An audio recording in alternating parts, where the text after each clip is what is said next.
Y una vez más, feliz año nuevo, benditos a Dios. Estamos celebrando este tiempo de Adviento y tenemos aquí 3 velas. Estamos, benditos a Dios, en la segunda semana de Adviento. Damos gracias a Dios porque este es un tiempo de preparación, hermanos, para recibir a ese que merece lo mejor, que es Jesucristo, tu Señor y el mío, nuestro Dios y nuestro Rey. Y encendemos la segunda vela. La primera vela significa esperanza. La primera vela que encendimos el miércoles pasado significa esperanza. Y la segunda vela que encendemos significa preparación. ¿Cómo te estás preparando en este comienzo de año, en este año nuevo litúrgico? Porque comenzamos después de la fiesta de Cristo Rey con un nuevo año litúrgico. Y esta es la segunda semana del año litúrgico y esta semana es la semana de preparación. ¿Cómo te estás preparando? Más aún, ¿qué resolución has tomado para acercarte más a la fuente de vida y salvación eterna que es Jesucristo? Hoy tenemos un programa muy interesante, cargado de bendiciones para todos y cada uno de nosotros. Para ustedes muy particularmente hacemos esto con mucho cariño, con mucho amor. Pero en este momento, antes de hacer absolutamente nada más, hermano que me escuchas, hermana que me escuchas, nos ponemos en la presencia de ese que nos ama desde siempre, nos amará para siempre, que es Jesús el Señor, y vamos a orar. Padre Santo, Padre amantísimo, Padre misericordioso, nos ponemos en el corazón de Jesucristo. Nada te turbe, decía Santa Teresa de Ávila, nada te turbe en este tiempo de mucho ajetreo, de mucho corre-corre, de mucho estrés, de muchas preocupaciones. Paz. Nada te turbe, nada te espante. Lo más importante en este tiempo es Dios. Lo más importante, lo mejor que puedes hacer en este tiempo, el mejor regalo que puedes ofrecer es el regalo que te vas a dar a ti mismo. Una más estrecha, íntima relación con ese que viene para hacer su morada en ti, que es Jesucristo. Hay gente que dice, no, Jesús no nació el 25 de diciembre, no, que no se sabe cuándo. Mira, escogemos un día del año, ¿por qué? Porque el que merece que le celebremos su cumpleaños, su venida, su encarnación a este mundo, es Jesús. Pero ¿sabes una cosa grande, maravillosa? Que cada día puede ser Navidad. Cada día tu corazón se puede moldear de tal manera que dé cabida al nacimiento, a la vida, al desarrollo de ese que es vida y salvación eterna, que es Jesucristo. Padre Todopoderoso, Señor, Dios de la vida, Dios del amor, Dios del poder, Dios de la victoria, yo te pido muy especialmente por este hijo tuyo que está escuchando estas palabras. Tal vez su relación con Jesucristo no es la mejor, o tal vez sí es buena, Señor, yo no sé. Él lo sabe y tú también. Pero yo te pido con todo mi corazón que este sea un tiempo especial de preparación. Un tiempo de acercamiento a la fuente de vida y salvación eterna, que es Jesucristo, Padre Santo. El regalo más maravilloso, más grande, más poderoso que jamás podrás darnos. Es el regalo que es Jesús, que nace en la forma de un niño pequeño, porque en el niño se deposita la esperanza de los padres. Y nosotros en el día de hoy queremos también depositar nuestra esperanza en Jesús y prepararnos de tal manera que Jesús pueda nacer con más fuerza y poder en los corazones de cada uno de nosotros y poder decir más y más, es Jesús quien habita en mí, es Jesús quien ha hecho su morada en mí. Ya yo no soy del mundo, yo soy de Cristo Jesús. Bendice a esta hermana, Señor, abundantemente, copiosamente, que ella pueda descansar por unos momentos y reconocer que tú eres Dios, que tú eres lo más importante, que quien te tiene a ti lo tiene todo, mi Dios, y nada le falta.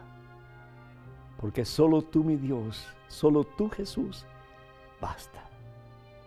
Llena el corazón, llena la vida, llena el ser de cada uno de tus hijos que está escuchando estas palabras. Y que no solamente en Navidad, pero cada día de este año y para siempre, a medida que dejan que Jesús more en ellos, vive en ellos y dirija sus pasos, puedan celebrar una continua, una perenne Navidad. Así sea, Padre Santo. Así sea, mi Dios. Amén. Bendito sea, Señor. Hermanos, qué hermoso poder estar así, como que en la oración, unidos a Jesús, nuestra esperanza, nuestro mejor bien, nuestro Señor, nuestro Dios, nuestro Salvador. Damos gracias al Señor por Ricardo Calderón de Dallas, Texas, el coordinador del Ministerio Mensaje en esa área. Damos gracias al Señor porque tuvo cirugía ayer precisamente, pero está mucho mejor, para gloria a Dios.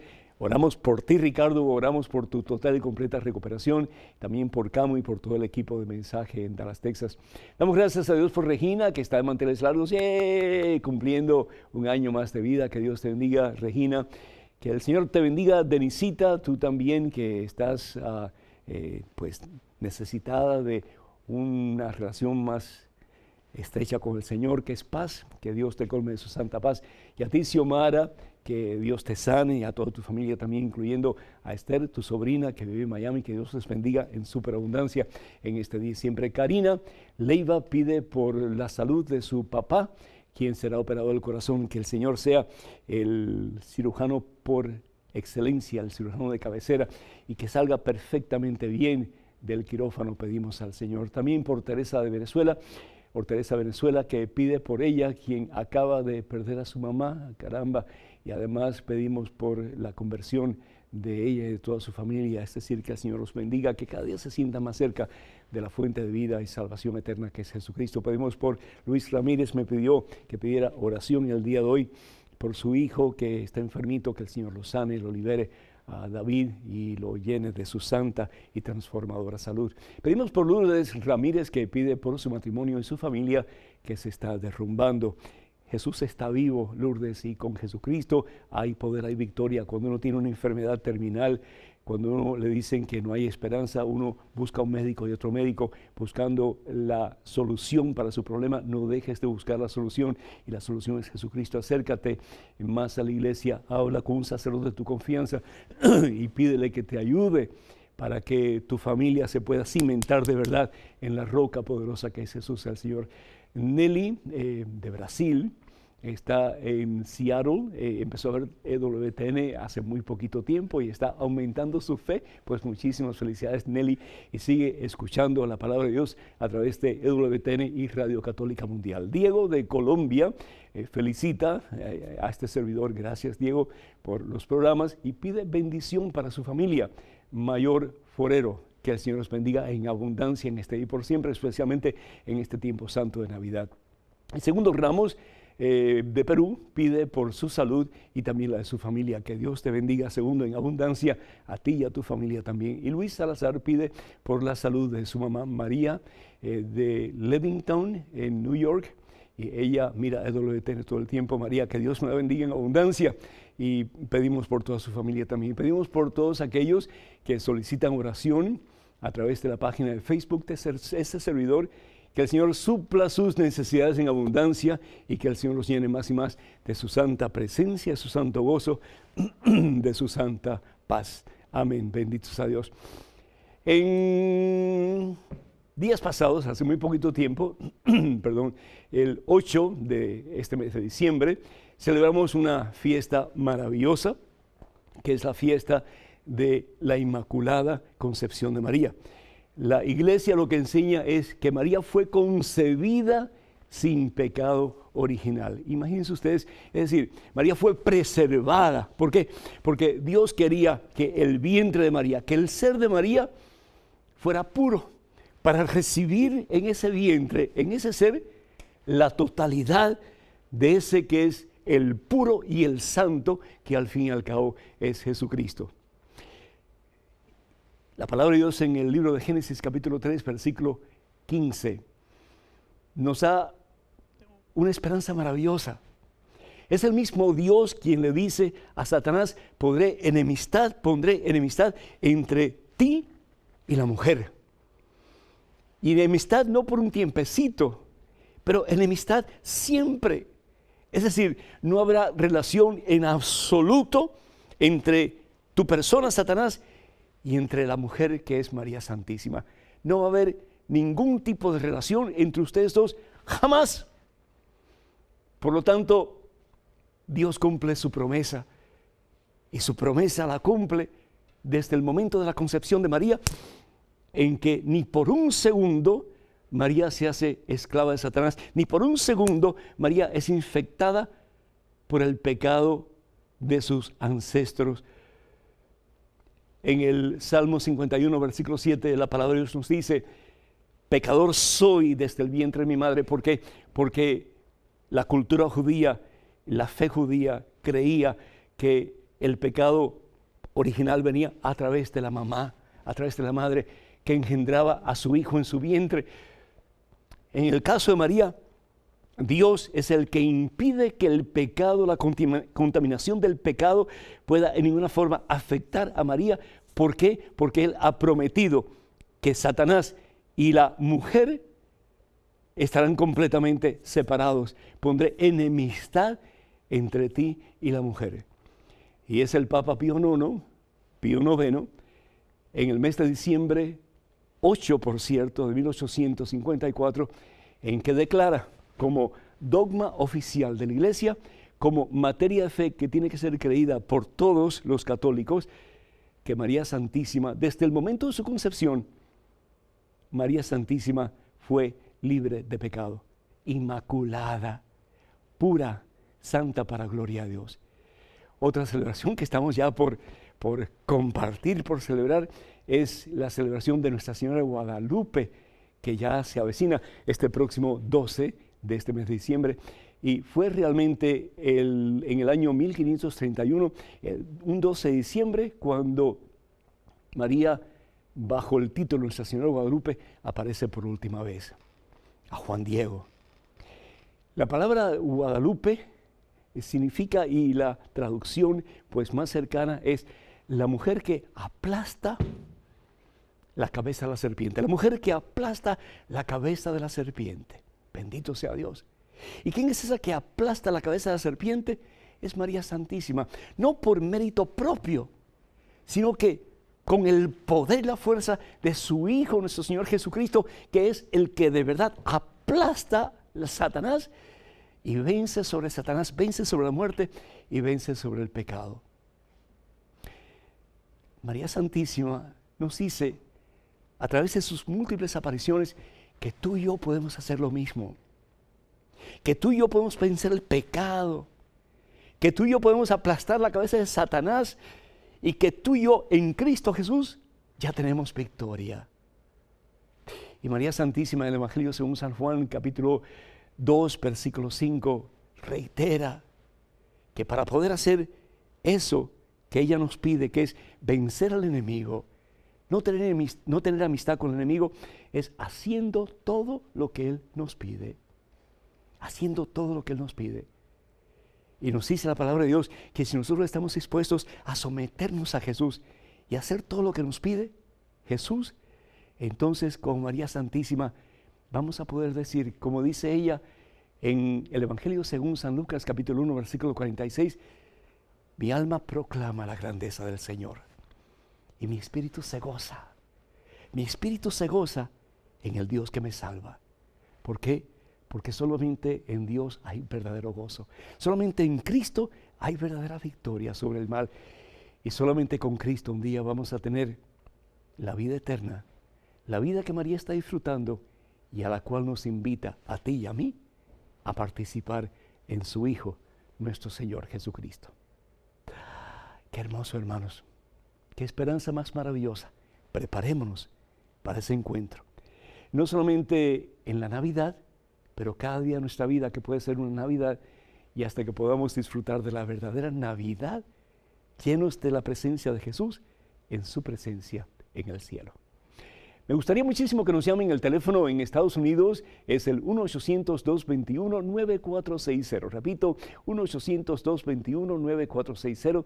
Llamadas internacionales y las esperamos. 1-205-271-2986. 1-205-271-2986. Vamos a una pequeñísima pausa. Regresamos en cuestión de momentos. Así que, hermanas y hermanos, por favor no se vayan. Quédense con nosotros.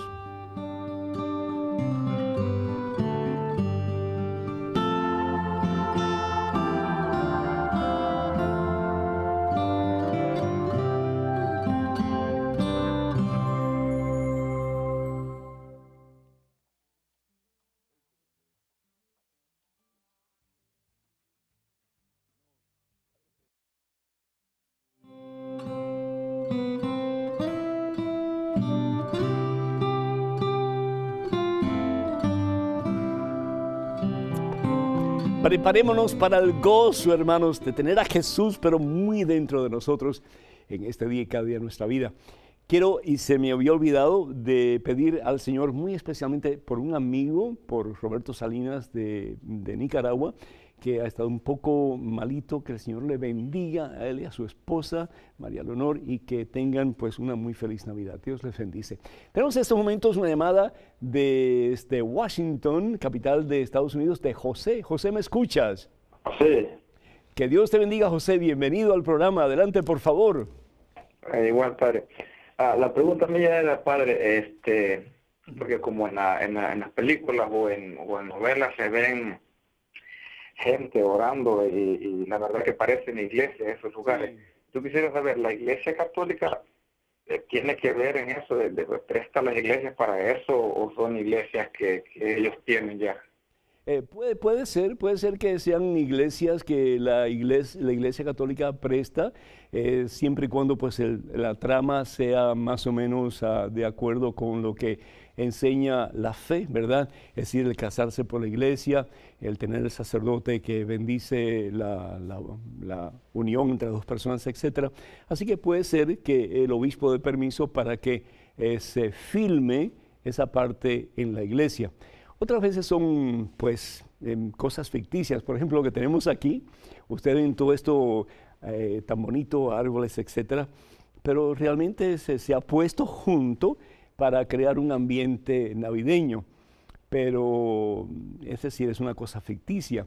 Entonces, se puede usar de las dos maneras, depende de nuevo del trama de la película, del contenido de la película, si el obispo da permiso, si cree que realmente lo que se está haciendo es para, en alguna forma, promover la fe y que en este caso, pues, la gente opte por casarse debidamente delante de los ojos de Dios, por la iglesia, y si no, pues entonces se hace como una especie de armazón, donde se presenta algo como una especie de iglesia, para dar a entender que la pareja se está casando supuestamente delante de los ojos de Dios. Así que tenemos que orar mucho para que sobre todo las películas y las novelas, etcétera, dejen de ser tan mundanas como la mayoría son y comiencen de verdad a presentar valores humanos y sobre todo valores cristianos, porque la mayoría de estas personas que trabajan en estas películas y en estos medios de comunicación son cristianos, supuestamente, por lo menos están bautizados, pues que pongan su cristianismo en práctica y que nos den mensajes que realmente nos ayuden a acercarnos los unos a los otros en el amor y nos ayuden a acercarnos a la fuente de vida y salvación eterna que es Dios, que es Jesucristo. Tenemos en estos momentos un correo electrónico con una pregunta. Adelante, por favor. Padre Pedro, ¿es pecado leer relatos eróticos? Elvis, de Perú. Elvis, muchísimas gracias. Y la respuesta es sí. Sí. Primero que todo, si nosotros vamos al Evangelio según San Mateo, Evangelio según San Mateo, en el capítulo 6, versículo 21, dice la palabra de Dios, donde está tu tesoro, está tu corazón. Y si tu tesoro está en lo erótico, si está en lo carnal, si está en lo que realmente no es de Dios, entonces ahí está tu corazón también. Y sabes una cosa, desafortunadamente hoy día los materiales eróticos abundan, pero abundan, hasta te los regalan, ¿sí? Y lo que hace es pervertir la mente, sembrar veneno en el corazón de la gente y sobre todo, desafortunadamente, de los más jóvenes. Hoy día es muy normal que niños y niñas de 8 o 9 años estén viendo material erótico. Y no solamente eso, sino que utilicen sus celulares para mandarse fotografías de desnudos, incluyendo ellos mismos, y los padres ni lo saben. Yo exhorto en estos momentos a papá y mamá que nos están escuchando, donde quiera que nos escuchen, para que ustedes de verdad tomen más control sobre las acciones de sus hijos, porque vivimos en una sociedad excesivamente adicta al sexo. Y tenga mucho cuidado, porque cuando veas la casa de tu vecino arder, pues como dice el dicho, pon la tuya en remojo. Otra cosa es que cuando se ve material pornográfico o material erótico, estás apoyando para que continúe ese tipo de material, pues diversificándose en la sociedad. Cuando tú compras una revista, cuando compras un disco, cuando compras un artículo que esté relacionado con el erotismo o con la pornografía, estás apoyando para que se siga haciendo ese tipo de mal en la sociedad en que vivimos. Y si no lo compras, pues por lo menos lo estás pidiendo a alguien, amigo tuyo, o estás apoyando lo que tu amigo hace para que él siga haciendo lo mismo. Entonces, en el nombre del Señor Jesús, muchísimo cuidado, porque nosotros estamos en el mundo, pero dice bien el Señor Jesús, no somos de este mundo. Entonces, no solamente a vivir nuestro cristianismo al máximo, pero ayudar a otros también a hacer lo mismo. Tenemos en estos momentos una llamada desde California. Margarita está en la línea telefónica. Margarita, ¿me escuchas? Sí, padre, buenas tardes. Dios lo bendiga. Gracias, Margarita. Adelante, por favor. Mi comentario es agradecerle a usted por su programa y por el bien que nos hace y a todos los de EWTN. Y mi pregunta, padre, es con respecto al luto. Yo siempre he sabido que el luto lo llevamos cuando sepultamos a nuestros familiares o amigos.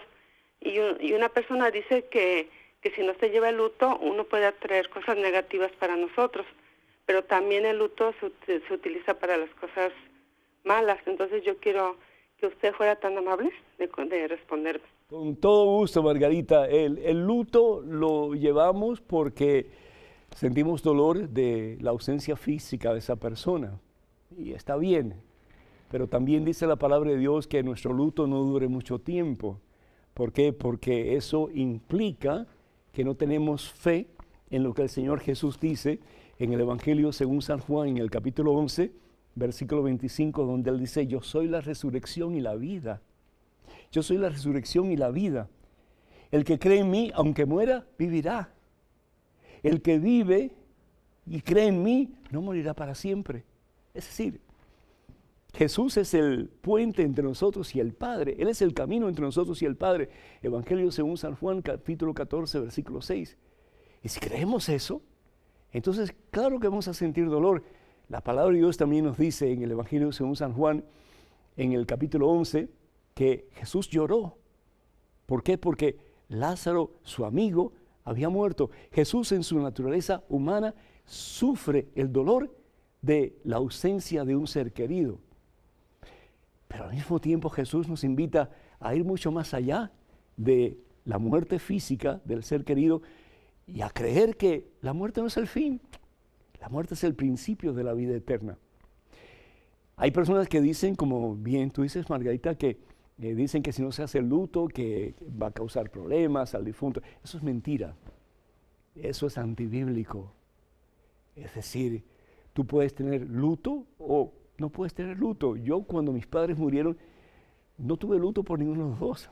Por ninguno de los dos. Más aún, yo no derramé ni una lágrima por ninguno de ellos. Y ustedes pueden decir, ¿cómo es eso posible?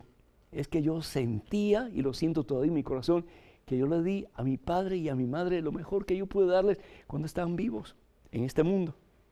Yo les di a ellos las mejores rosas. Entonces, claro que me dolió.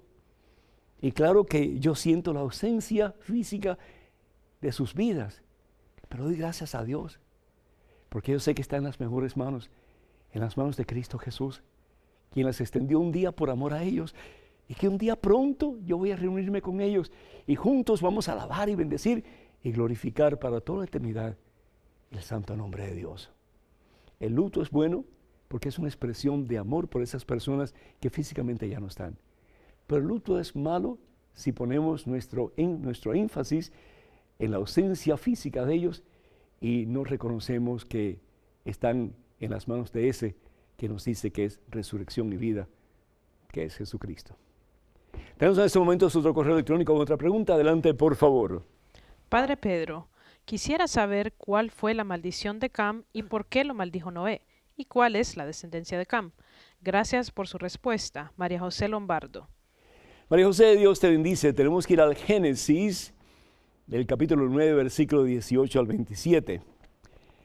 La palabra de Dios, en el libro de Génesis, en el capítulo 9, nos habla de que Noé, el que Dios escogió para liberarlo del diluvio universal, y para que a través de él, su familia y animales de todas especies pudieran salvarse, como símbolo de que Dios, aún en los momentos de debilidad del ser humano, está ahí presente para levantarnos y para darnos una nueva oportunidad, porque Dios es el Dios de las oportunidades. Dice la palabra de Dios que Noé se emborrachó. Noé, dice, bebió el vino, dice la palabra de Dios, y se embriagó y quedó tendido sin ropa en medio de su tienda. La palabra de Dios continúa diciendo, Cam era uno de los hijos de Noé, padre de Canaán, vio que su padre estaba desnudo y fue a decir a sus dos hermanos que estaban fuera. Pero Sem y Jafet tomaron un manto, se lo echaron al hombro y caminaron de espalda, entraron a tapar a su padre. Y dice la palabra de Dios, cuando despertó Noé de su embriaguez, supo lo que había hecho su hijo menor Cam, y le dijo, maldito sea Canaán, será esclavo de los esclavos de sus hermanos. ¿Cómo es eso? Es decir, solamente porque lo vio desnudo, porque Cam vio desnudo a Noé. Noé no había cometido un pecado al embriagarse. El emborracharse es un pecado serio. Y Noé lo había cometido. Si vemos así de pronto la palabra de Dios, tenemos que decir que injusticia, ¿no es cierto? Y no solamente, pues Noé hace otra cosa que no comprendemos, no maldice a su hijo, sino que maldice a su nieto, a Canaán. ¿Qué es lo que pasó realmente? Dice la palabra de Dios, la traducción más correcta es, Cam vio la desnudez de su padre. ¿Y cuál es la desnudez de su padre? No es necesariamente a su padre desnudo, pero para el judío de aquellos tiempos, la desnudez de un hombre era su esposa. Era su mujer. En otras palabras, el hijo de Noé, Cam, tuvo relaciones sexuales con su mamá. Un acto pecaminoso porque es incesto. ¿Y qué es lo que sucede? Cae la maldición sobre el hijo de Cam, que es Canaán. Porque cuando un papá, una mamá hace algo que está en contra de la voluntad de Dios, hay repercusión en los hijos y en los hijos de los hijos y hasta la cuarta generación, dice la palabra de Dios. ¿Algo que pensar, hermanos? El teléfono para que nos llamen en Estados Unidos es el 1-800-221-9460.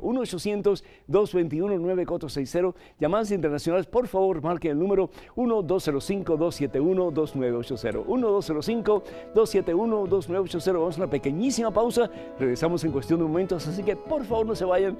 Quédense con nosotros.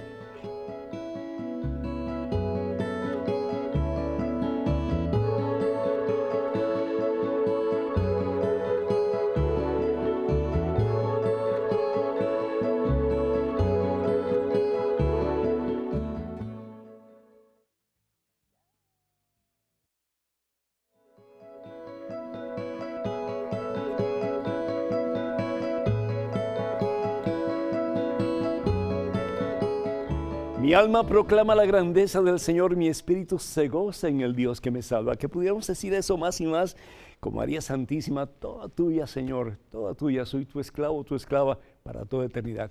Tenemos a Virginia desde Chicago a través de la línea telefónica. Virginia, ¿me escuchas? Sí, Padre Pedro, mucho gusto en saludarlo. Igualmente, Virginia, bienvenida. Mi pregunta está, una amiga mía me hizo 2 preguntas chiquitas Ajá.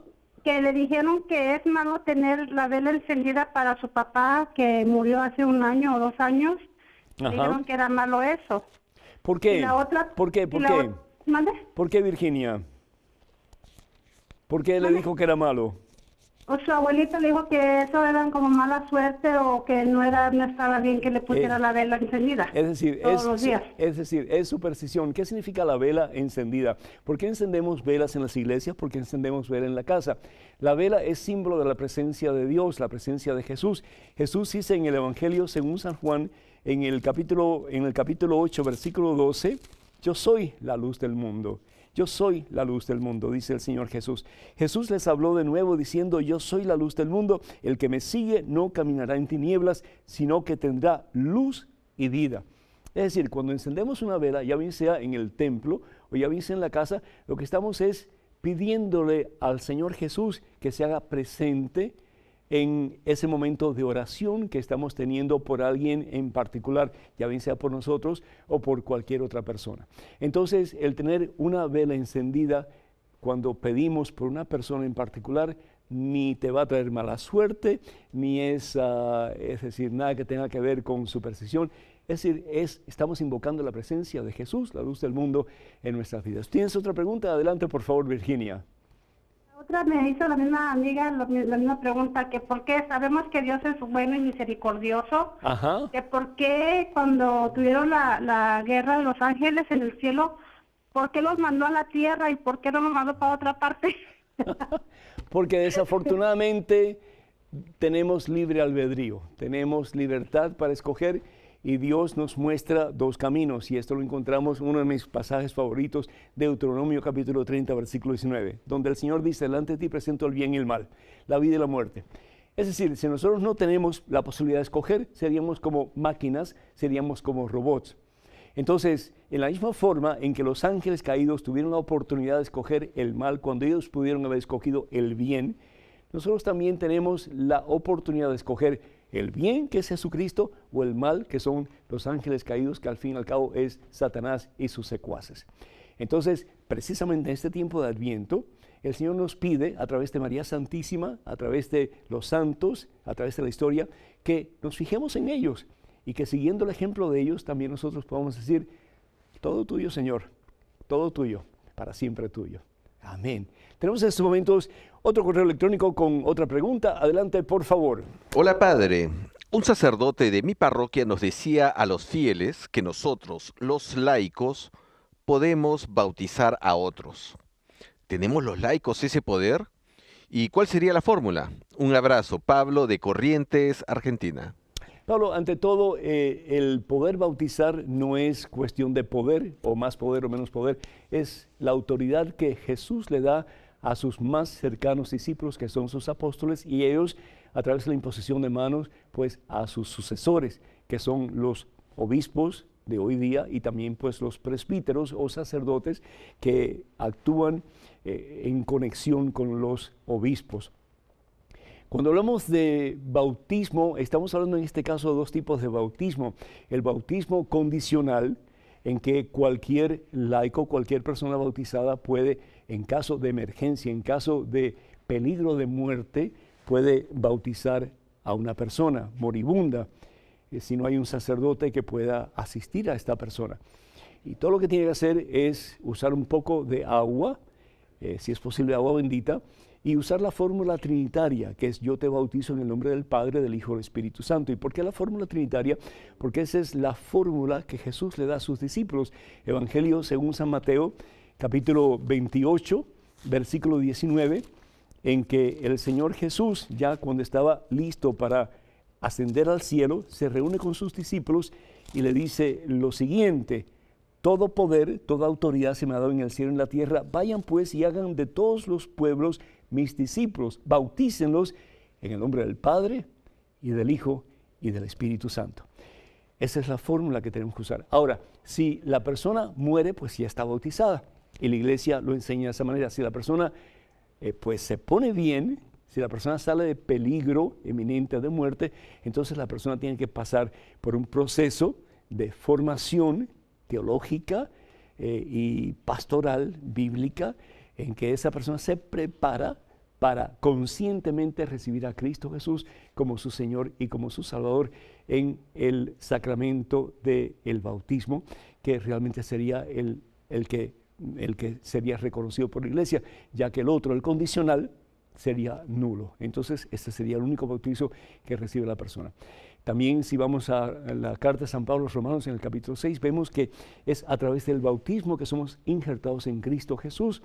¿Para qué? Para caminar de la mano de Cristo en el camino de la vida hacia la meta que tú y yo tenemos, que es presencia de Dios, que es el cielo. En estos momentos tenemos a Fernando de Florida, que está en la línea telefónica. Fernando, ¿me escuchas? Fernando, ¿me escuchas? Sí, padre, ¿cómo está? Por la gracia de Dios, bien, Fernando. Feliz época de Adviento para ti, todas las personas que han llamado y todos ustedes que nos están viendo, que nos están escuchando. Adelante, Fernando, con tu pregunta. Sí, padre, gracias. Le estaba comentando a la señorita que me estaba atendiendo, le estaba comentando que tengo un amigo protestante, me comentaba que en la primera carta de Tito, capítulo 1, versículo 5, que decía que los sacerdotes y los obispos se pueden casar. Yo le dije que a mí me parecía un poco esto irrazonable, no sé. Dice, no, sí, pregunta, dice, y vas a ver que dice que sí. En la Biblia dice que sí se pueden, los sacerdotes se pueden casar. Y yo dije, bueno, deja preguntar a ver si es cierto. Sí, es decir, es cierto, al principio de la iglesia habían sacerdotes casados. La primera vez que se pide a los sacerdotes que no se casen es en la diócesis de Elvira, en España. Estamos hablando tal vez en el tercer siglo, cuarto siglo más o menos, en que se pide esto basado en lo que el Señor Jesús dice, primero que todo, y después lo que dice San Pablo. ¿Y qué es lo que dice el Señor Jesús en el Evangelio según San Mateo? En el capítulo 19, y Jesús está hablando acerca de la importancia de aquellos que optan por entregarse total y completamente a Dios a través del celibato o la vida virginal.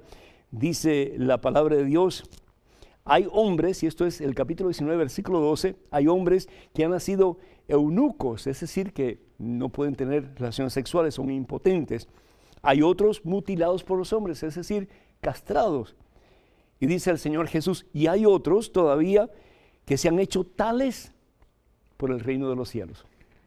Es decir, que han optado por no tener relaciones sexuales, que han optado por ser célibes, ser vírgenes. Entonces, basado en esto, es que en la diócesis de Elvira, en España, se comienza a pedir que los sacerdotes, es decir, aquellos que realmente quieren consagrar sus vidas al Señor, que sean célibes.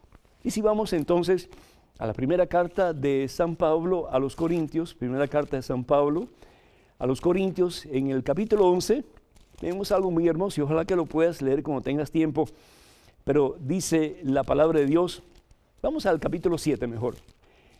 Primera carta de San Pablo a los Corintios, capítulo 7, vamos al versículo 32, voy a leer un pedacito nada más, porque es un poco largo, pero léelo cuando tengas oportunidad. Dice, hablándole a los que realmente quieren ser célibes y aquellos que quieren servir al Señor completamente, dice, yo quisiera verlos libres de preocupaciones. Yo quisiera verlos libres de preocupaciones. El que no está casado se preocupa de las cosas del Señor y de cómo agradarle. No es así como el que está casado, pues se preocupa de las cosas del mundo y de cómo agradar a su esposa y por lo tanto está dividido, dice San Pablo. El versículo 35 dice, al decirles esto, no quiero ponerles trampa, se los digo para su bien, con miras a una vida más noble en que estén enteramente unidos al Señor. Qué hermoso, ¿no es cierto? Y termina San Pablo diciendo en el versículo 38, así pues, el que se casa obra bien y el que no se casa obra mejor. Poco a poco, con el transcurso del tiempo, pues más diócesis van pidiendo de sus sacerdotes lo mismo que pidió la diócesis de Elvira en ese comienzo del celibato, impuesto para aquellos que realmente quieren entregar sus vidas completamente al Señor. Y hoy día, pues, la Iglesia Católica en todo el mundo pide lo mismo, que aquellos que son ordenados al sacerdocio, que hagan una promesa de ser célibes para poder dedicar de esa forma sus vidas total y completamente al servicio del Señor. Oremos mucho por nuestros sacerdotes para que de verdad pongamos en práctica eso que hemos prometido delante de la presencia de Dios, hasta el último suspiro de nuestra vida. Ojalá que así sea. En Estados Unidos, para que nos llamen, hermanos y hermanos, es el 1-800-221-9460. 1-800-221-9460. Y llamadas internacionales, por favor, marquen el número 1-205-271-2986. 1-205-271-2986. Esperamos sus llamadas. Vamos a una pequeña pausa. Regresamos en cuestión de momentos. Así que, hermanas y hermanos, por favor, no se vayan. Quédense con nosotros.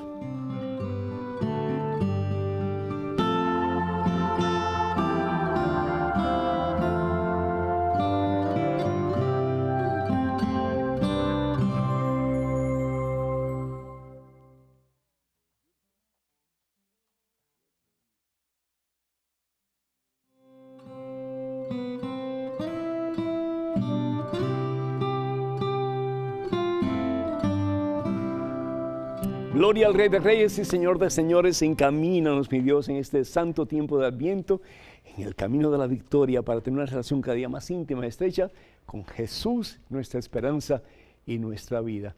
Tenemos en estos momentos una llamada telefónica de alguien que no quiere mencionar su nombre, y muy bien, muy agradecido de tu llamada. Adelante, por favor, escuchamos. Bueno, ¿y eso qué es? ¿Una música navideña? Hola. Qué belleza. Adelante, por favor. Hola. Hola, bienvenida.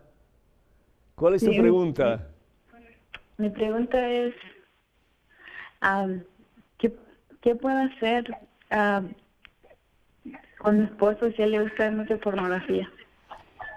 Si él está adicto a la pornografía, pues primero que todo, que tú te mantengas firme en Cristo Jesús. Sí, que tú te mantengas firme en Cristo Jesús, que tú no accedas a ver ese tipo de material, porque tú puedes crear una codependencia en el material y crear una codependencia en tu esposo que está adicto a ese tipo de mal, ese tipo de daño que pues está lastimando profundamente su relación con Dios y también por su relación contigo. Lo otro que yo te pido es que averigües, yo no sé dónde tú vives, pero estoy seguro que en el lugar donde tú vives, a través de Caridades Católicas o aún a través de tu parroquia, y no tengas vergüenza, es decir, no eres la única persona que está pasando por esta situación, son miles y miles, desafortunadamente, las personas que tienen este tipo de situación, de problema. Si no puedes encontrar una institución que ayude a liberarse a la persona de la pornografía, ve a hablar con tu sacerdote, alguien en quien puedas confiar, y explica la situación, a ver cómo este sacerdote puede comunicarse con alguien en la diócesis donde tú estás, para que se encuentre la mejor forma de ayudar a tu esposo en esta situación.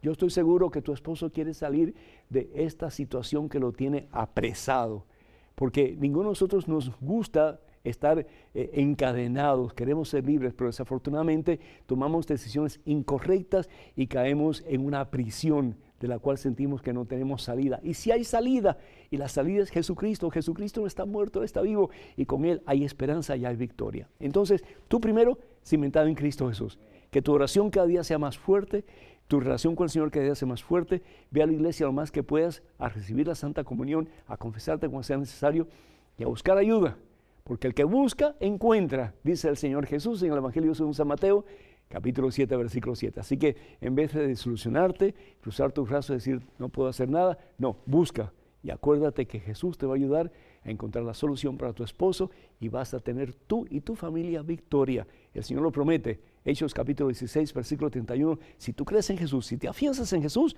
tú y toda tu familia, incluso tu esposo, se van a salvar. En estos momentos, un correo electrónico con una pregunta. Adelante, por favor.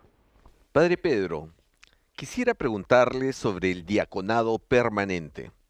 Hace tiempo que me siento llamado a servir al Señor como diácono. Actualmente estoy por cumplir un año de casado y le he comentado a mi esposa sobre esto. Ella me apoya al 100%. ¿Puedo, siendo casado, acceder al diaconado? ¿Cuáles son los requisitos para hacerlo? De antemano, gracias y que Dios le bendiga. Su amigo y servidor, Salvador, de Jalisco, México. Salvador, muchísimas gracias. Pues primero que todo te felicito porque sientes el deseo de servir al Señor y especialmente a través de este ministerio tan especial, tan importante que es el diaconado. Tenemos que estar conscientes que en la iglesia hay 3 ministerios de ordenados o personas que son ordenadas por el obispo para un ministerio particular. Uno de ellos es el ser obispo, el otro es el ser presbítero o sacerdote y el otro es el diaconado o ser diácono. En el caso del diaconado, ¿qué es lo que la palabra de Dios pide? Si nosotros vamos a la primera carta de San Pablo a Timoteo, primera carta de San Pablo a Timoteo, capítulo 3, versículos del 8 hasta el 13, ahí vamos a encontrar algunas sugerencias o recomendaciones que da San Pablo a aquellos que quieren ser diáconos. Y te lo comparto para que tú pues lo medites, ¿verdad? Dice, los diáconos han de ser respetables y de una sola palabra. Dice el versículo 10, primero sean sometidos a prueba y después, si no hubiera nada que reprocharles, sean aceptados como diáconos. El proceso para ser diácono, en lo que se refiere al estudio y pues a evaluaciones más o menos continuas, son como unos 5 o 6 años, depende de la diócesis, preparándolos para el momento en que van a ejercer su ministerio. Y el versículo 12 dice, los diáconos sean casados una sola vez y gobiernen bien a sus hijos y a su propia casa. Tienes que tener esto en cuenta. Si tu esposa muere primero que tú, no te puedes casar de nuevo. Entonces es algo que tienes que tener en cuenta. Aquí lo dice la palabra de Dios, sean casados una sola vez y gobiernen bien a sus hijos y a su propia casa. Los que cumplan bien su oficio se ganarán un lugar de honor, llegando a ser hombres firmes en la fe cristiana. Qué bonito, ¿verdad? Entonces, pues de nuevo, yo te felicito por tu deseo de servir al Señor y si es la voluntad de Dios, pues un día que te puedas ser confirmado como diácono, que seas ordenado para el diaconado y que sirvas para enamorar a muchas almas de Cristo Jesús y llevarlos a los pies del Señor. Tengo una pregunta para ustedes y por favor contéstenmela a través de la página de este servidor en Facebook. Y la pregunta es, ¿cómo ayudarías a María y a José en su camino a Belén? Si tú hubieras tenido la oportunidad de ayudar a María y a José en su caminar hacia Belén, donde María iba a dar a luz a su hijo, ¿cómo hubieras ayudado tú? ¿Qué hubieras hecho para hacer ese camino un poco más suave, un poco más llevadero, un poco más placentero? Me encantaría escuchar de ustedes. Quiero agradecerles de todo corazón por todas las respuestas que ustedes nos han dado. Muchísimas gracias por todas los comentarios, las palabras hermosísimas que han compartido con nosotros. Voy a tener un festín en este tiempo de Navidad, leyendo todos sus comentarios y dándole gracias a Dios por todos y cada uno de ustedes. Estamos orando mucho por ustedes, pedimos al Señor para que sus corazones sean revestidos de la misma presencia de Dios, para que ustedes puedan experimentar, como dice la palabra de Dios más y más, el poder transformador del amor de Cristo Jesús en sus corazones y que ese amor ustedes lo puedan llevar a las personas que les rodean y, por qué no, al mundo entero. Este fin de semana, si Dios así lo permite, estaré este próximo 14 de diciembre en Nueva York y dicen que hace bastante frío por allá, ¿verdad?